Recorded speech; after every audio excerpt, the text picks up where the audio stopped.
Well, I think that it's time for our judges to make an announcement. So please, Dr. Abba, you can signal any of your fellow colleagues to start to give a little bit of perspective on how they felt concerning the judging, the presentations, etc.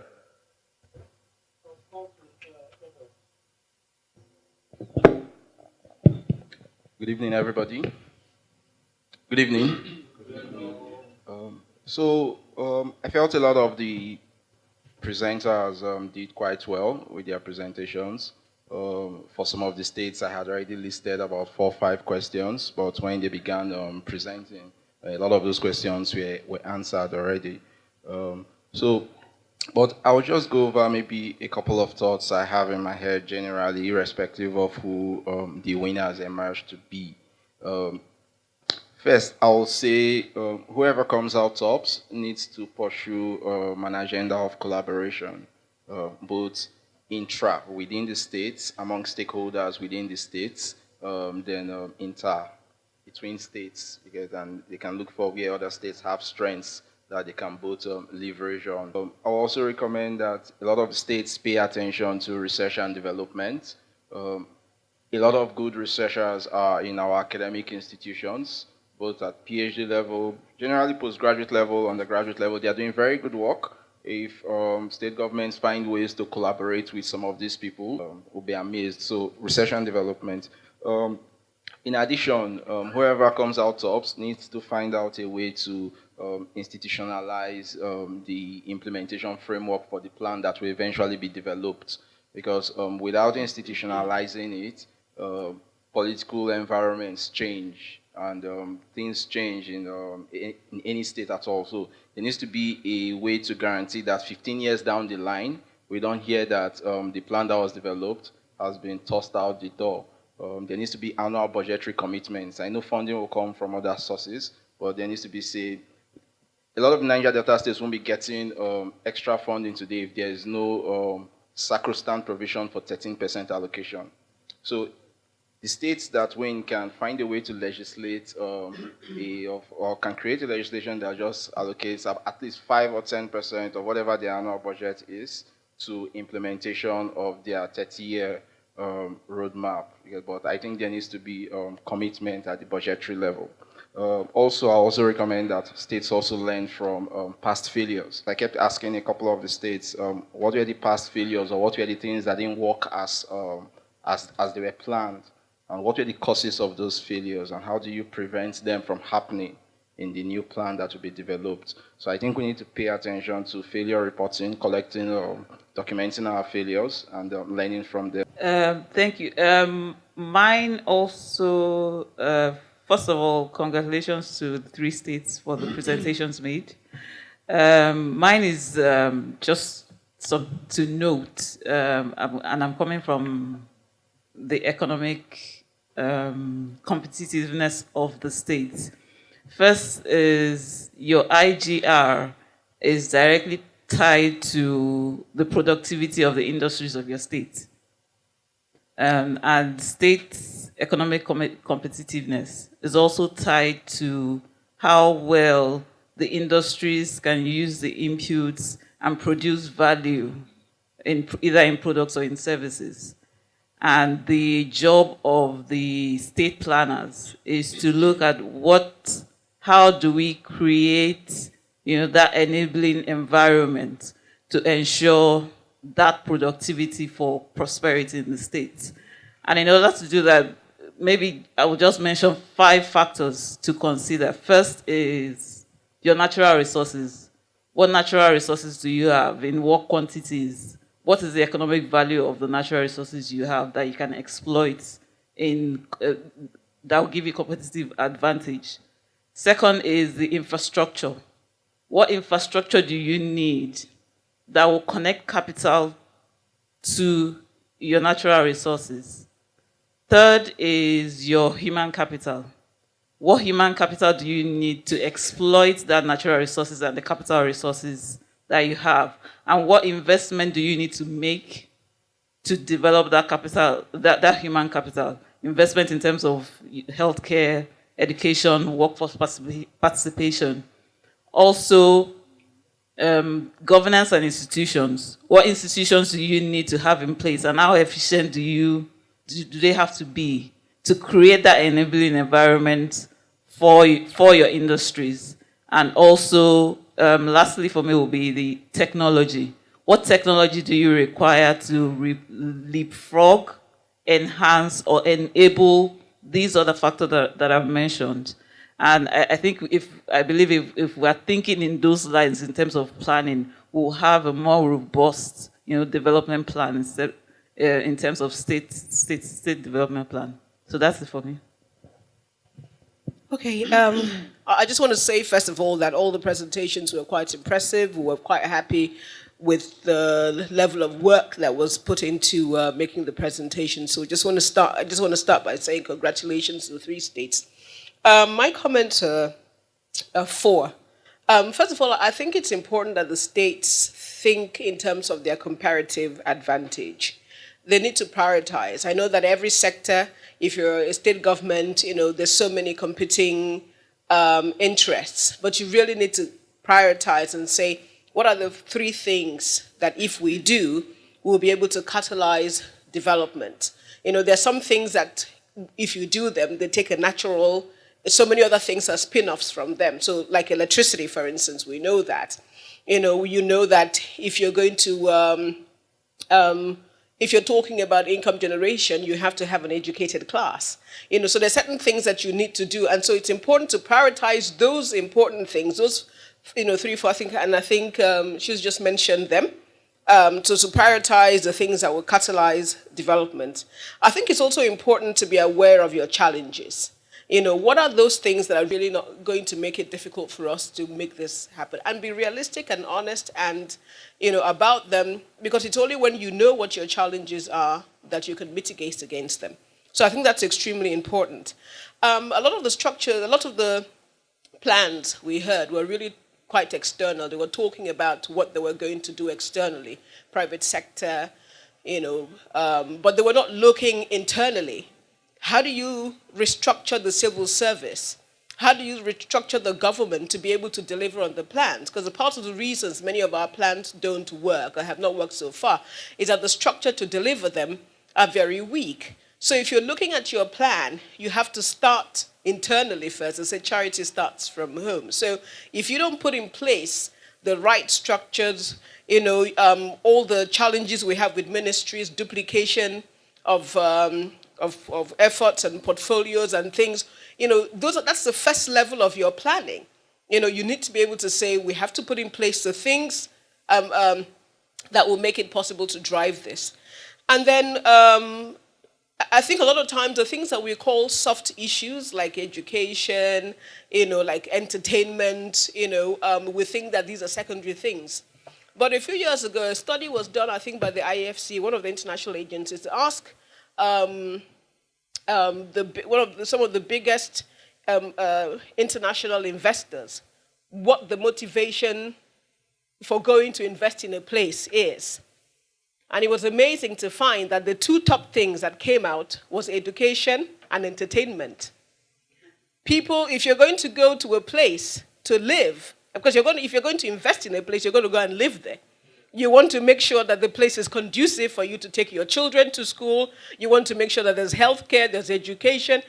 Profit came, I think, number 10 on the list. So most of us think, it's okay, they will come and make a profit. Profit was number 10 because people want a better quality of life. Most of us, except we're working for international organizations, are not going to pack our bags and say we're going to Afghanistan tomorrow. Because of the conditions. But you may end up making a lot of profit if you go there. But the first thing you're going to think about is, what is the quality of life that I'm going to have in a place like that? So it's very important to prioritize those things that we call soft issues as well. And then finally, for me, we talk a lot about public-private partnership. But I think that what we really need is public-private civil society partnership. And I don't say that just because I come from civil society. It helps. But part of the reason, the main reason I say it, there's a lot of bottlenecks in our states that need to be cleared before the private sector can come to invest. You want people to come and invest in agriculture. Who's going to organize the farmers? Who's going to deal with those? All the private sector wants is the goods in his factory. He's not interested in, how it's going to get there. He just wants to see, and and usually what they'll be looking at, do they have the infrastructure to bring the goods to me? You might have loads of farmers with loads of the goods, but somebody needs to organize them. And the private sector most times do not want to pay for those kinds of things. Somebody needs to get the farmers to get the goods, the quality. If the agricultural products, how do you get the cocoa to the quality that is required consistently? And most times it's civil society. So when I was in Oxfam, for instance, a lot of the success you hear about in cocoa in the Southwest, it was a partnership between Oxfam, Continaf, and Ferrero Rocher. Ferrero Rocher is the one that makes the Ferrero Rocher, the nice little chocolates. They were the last, they were the people who were going to buy the chocolates. In between was Continaf, which is the biggest exporter of agricultural products. And then there was Oxfam that organized the farmers and made sure that things like child labor and the rest of them were not used. Without Oxfam, it was about 2 years to organize the farmers with a local partner that we had to organize the farmers, to get the farmers internationally certified. So they had to do training, which Continaf did. But somebody had to put the farmers together. Somebody had to have those meetings organized. Somebody had to do all that. And that was how, at the end of the day, over 2,000 farmers were internationally certified, which meant that the quality of their cocoa was now what Ferrero Rocher could now buy. Without the Oxfam component, it would never have happened. And this is happening in all the sectors. And many times we're saying, why is the private sector not coming? We're putting in so much. We need to make sure that we have civil society there, putting in place that aspect that the private sector needs to have before they can invest. Thank you. Some of the things I'm going to say has been said one way or the other by my colleagues here. However, because of the passion that I have for it, I would like to say them in my own way. Excuse me. One, I noticed we are very particular about legislation. And my position is, a new administration cannot legislate whatever you have legislated. It won't take them 1 week. It's just aligning with the House of Assembly and whatever you are saying, having strong teeth or biting or whatever, it will be thrown into the dustbin. So, I'm not saying it is not important to legislate, but I want us to lay emphasis on operationalizing our plans. Planning framework must be in place, implementation framework must be in place, and the civil service must be carried along in a way that they will understand better what they are meant to do with the plans they are putting together. Because it's the civil service that will operationalize the plans, mostly. Some things may be contracted out, but we need to be part of.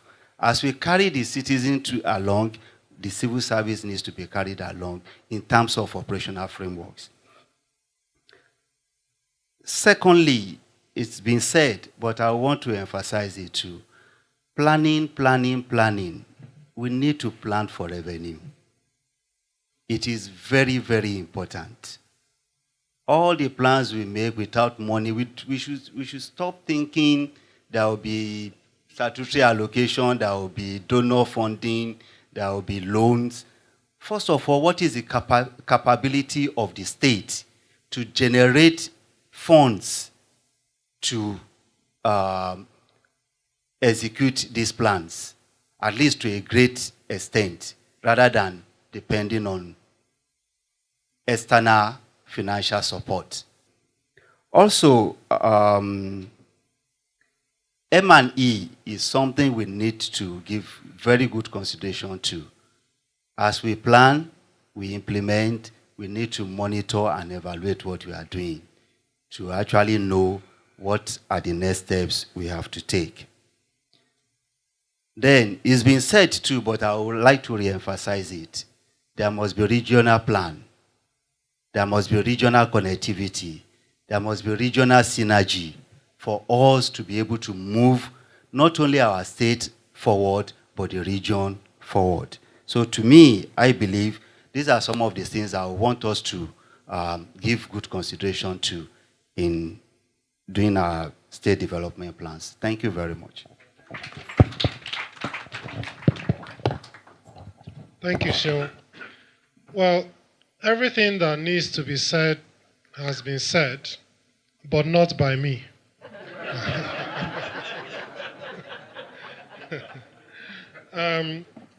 So let me also join my colleagues to commend the states that have presented today. I want to commend the effort and the hard work that went into putting together the applications, coming all the way here to come and make the presentations. So thank you for that. I'm just going to highlight a number of things, many of which have already been mentioned, but which perhaps if we mention them again, it will emphasize the importance of those things. There have been good efforts to consult by all the states and to include key stakeholders. There are just a few stakeholders we need to bear in mind if we're making longer-term plans. There are people living with disabilities, traditional rulers, the traditional institutions, members of the opposition, believe it or not. If it's possible to get members of the opposition around the table and say, look, this is a 30-year plan. I'm only here for another 4 years, so don't hold it against me. Let's think of what we can do in our states, going forward. It may be possible. I've seen it happen. I've seen it happen in this country.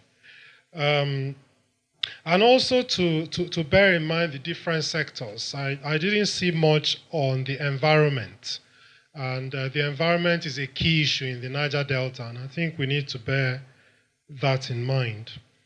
There were clear analyses of the issues in each of the states, which was quite helpful. But I think more effort can be made to better align those key issues to the plan we are developing. Because in some cases, we are planning this way, the issues are facing the other way. So there's a need to have that closer synergy. I think a number of my colleagues have talked about the importance of focusing on governance, particularly the machinery of government, the key institutions, the Office of the Head of Service, the Ministry of Finance, those institutions or those ministries and functions whose work affects every other ministry. The ones that can usually issue circulars. So finance, SGF, budgets, those kinds of organizations are actually very key if you're going to drive your plan. And generally, it's the whole issue of focusing on the civil service. Again, we've highlighted the issue of M&E and the importance of that. It could be stronger in a number of the proposals that we have in mind, particularly the evaluation aspect, because what tends to happen in the way we plan in Nigeria is we will say we will dig 10 boreholes.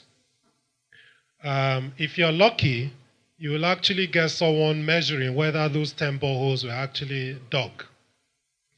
What you hardly get is someone finding out whether anybody drank water from those boreholes and it made any difference in their lives. So that level of evaluation is often missing. This is what we planned. This is what we did. Did it have the outcome and the impact that we desired? And if it didn't, how do we recalibrate planning? We saw that all the three states that presented had a long tradition of planning. which is a good thing, because if you have a long tradition of planning, it makes the idea of a long-term plan more persuasive than if you had not been planning before. So I was quite pleased to see that.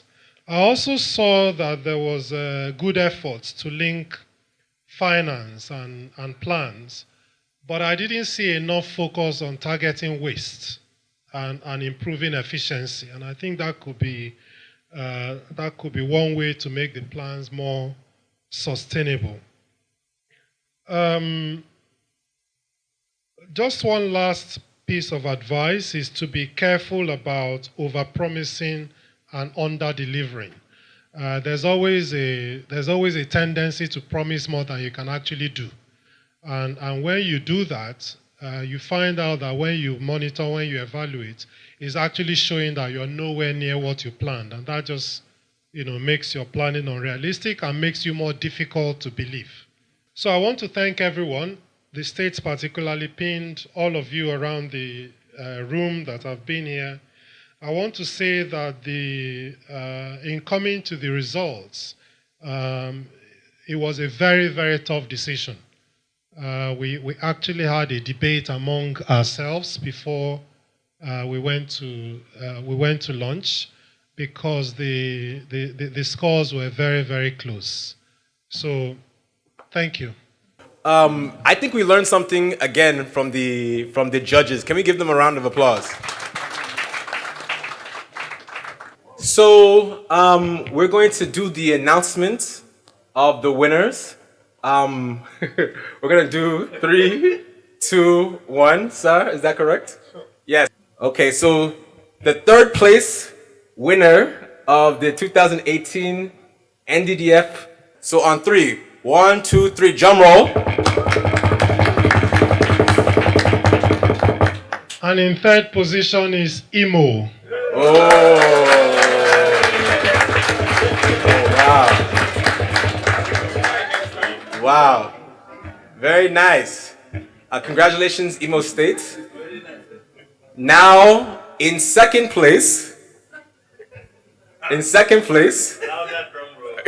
going to do a drum roll again. Second place, let's do a drum roll. And in second place is Akwa Ibom. Oh! Hey. God's own state. Which means that our winner is Abia.